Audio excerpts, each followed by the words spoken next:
Garuda Purana Chapter 6. The Miseries of Birth of the Sinful.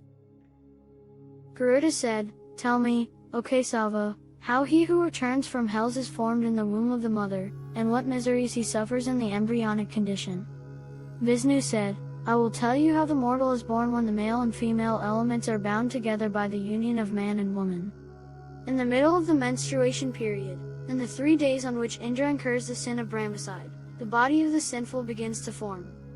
The mother of one returning from hell is regarded on the first day as an outcast woman, on the second as the murderer of a Brahmin, and on the third as a washerwoman. The creature, in obtaining a body, according to karma, the divine eye, enters the womb of a woman, which is the receptacle of a man's seed. In one night it becomes a lump, by the 5th night round, by the 10th day like the fruit of the jujube tree, one and after that an egg of flesh.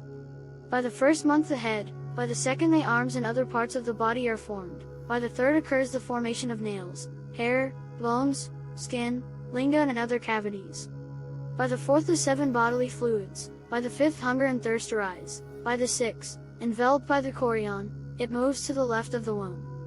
The bodily substances are formed of the foods and liquids of the mother, and the creature at the time of birth lies in the disgusting hollow of the loins, amid feces and urine.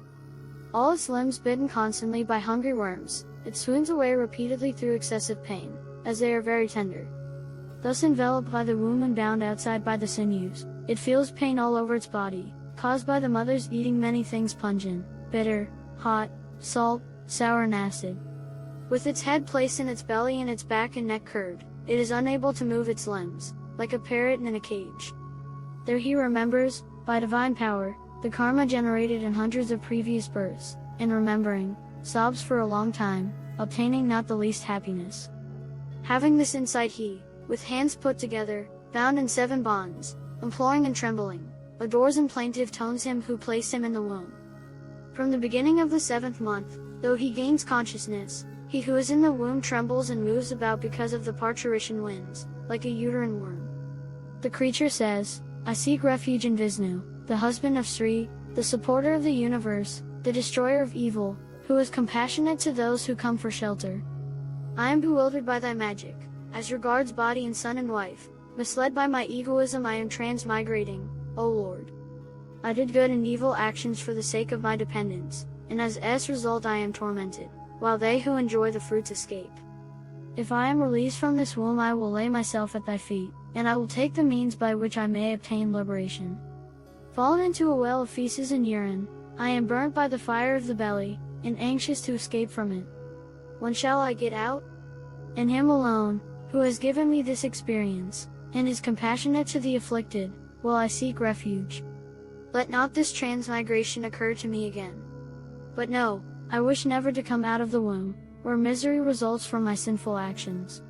Because remaining even here in great misery, bearing the fatigue, resorting to thy feet I will keep myself aloof from the worlds of change."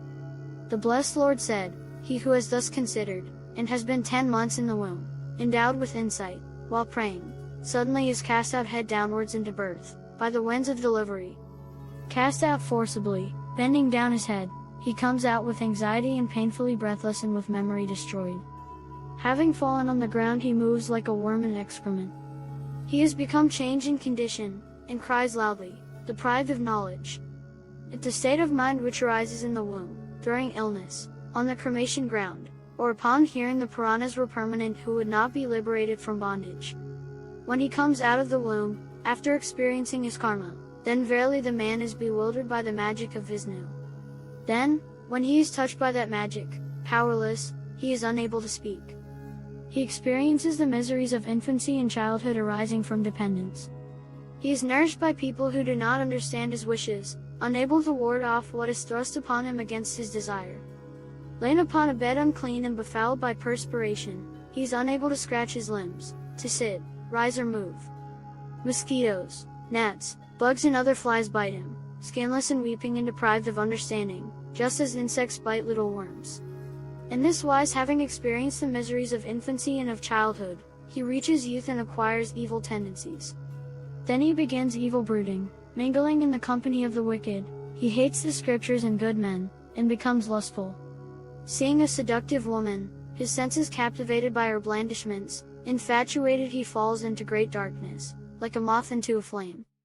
The deer, the elephant, the bird, the bee and the fish, these 5 are led to destruction by one of the senses. How then shall the infatuated one not be destroyed, when he enjoys the 5 kinds of objects by 5 senses?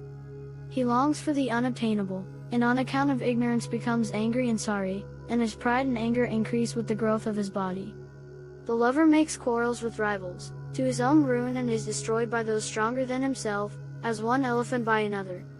Who is more sinful than the fool who, attached to sense objects, spends in vain the human birth which was difficult to obtain?